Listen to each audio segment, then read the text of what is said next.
I think a lot of the draw to this campus is the fact that it's really pretty. But the problem with this campus is because it's so old, a lot of the buildings aren't updated, so they're not handicap accessible. And although there is a small population of people who do have disabilities and handicaps, it's still a problem for them. I think that there's a lot of things that this school could do to make this campus handicap accessible and available for all students, no matter if they do have a disability or not. And I think that the Board of Trustees should designate a certain amount of money to updating the campus for that reason. And right now they're putting in new stairs for the art building at Byers, which is one of the oldest buildings on campus.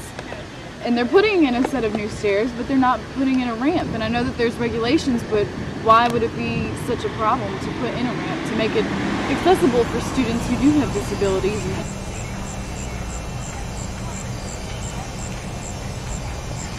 I'm Brittany, and I'm 19 years old, and I'm from Oak Ridge, Tennessee. And now I go to Emory and Henry College, and I'm a sophomore.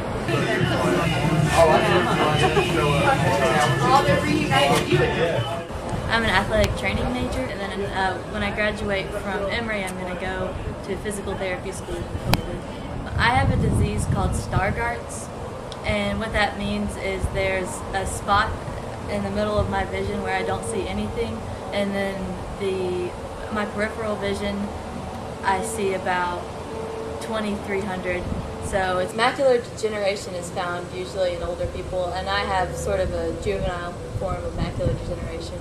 I have no idea what the numbers are, but I know that there are very, very few people who have what I have. I have to work harder now just in school than everybody else, just because it takes me longer to read and everything. So I think it's always going to be like that to some degree. Our favorite swimming hole up above the 4 Mile parking lot. I had to get my teachers to help me in high school a lot, and I had to get used to telling people that I had a vision problem and that I needed their help.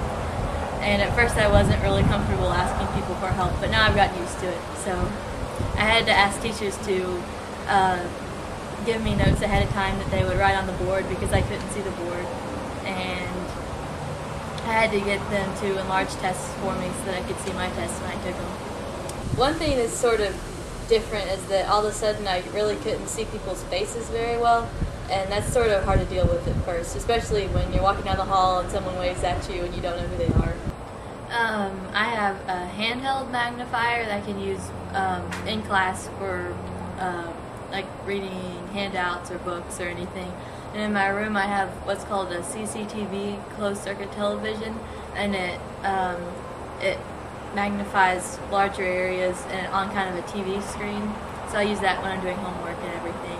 The hardest part for me, more than anything, was just accepting that I have a vision problem, because there for a while I was just telling myself that I didn't need help and that I could do it by myself or without any special tools or anything. But once I accepted that I'm going to need help and it's going to be harder to deal with, then I started to deal with it a lot better. How do you find X-Bar? It's frustrating sometimes, but I don't think it's going to stop me. The total number here is 1, 2, 3, 4.